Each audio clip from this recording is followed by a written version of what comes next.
हाय! तर तुम्ही कधी चुलीत बोंडं भाजून खाल्ली आहेत का? तर नक्की खाऊन बघा. खूप छान लागतात बोंडं आणि कोकणातली ही पद्धत आहे. काही जण शिजवूनसुद्धा खातात. जसं की आपली जी फ्रूट सिरीज आहे, कुकडी फ्रूट सिरीज त्याच्यामध्ये आपण बघितलं असेल मी एक ज्यूस पण बनवलं होतं.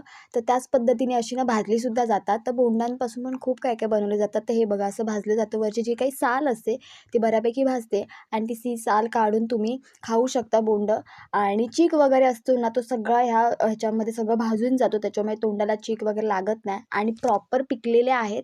त्याच्यामुळे मस्त असे लागतात ही बोंडं. तर अशी बघा चुलीत निकारे करायचे आणि त्याच्यात ही अशी बोंडं टाकायची आणि त्याच्यावरती परत निखारे वगैरे टाकायचे. लगेच 5 ते 10 मिनिटात 10 मिनिटं पण लागत नाही. 5 मिनिटात छानपैकी शिजून बाहेर येतात. तर अशी ही बोंडं ह्याच्यामध्ये चुलीमध्ये भाजली जातात. तर याचा डिटेल व्हिडिओ आला आहे. तुम्ही चॅनलवरती जाऊन नक्की बघू शकता. ते बघा मी निखारे ठेवले. खूप मस्त अशी लागतात बोंडं. तर व्हिडिओ आवडला तर लाईक करा, शेअर करा आणि हो, चॅनलला सबस्क्राईब करायला अजिबात विसरू नका. तर अशा पद्धतीने बघा बोंडं कशी भाजली गेली आहेत. चला, बाय बाय.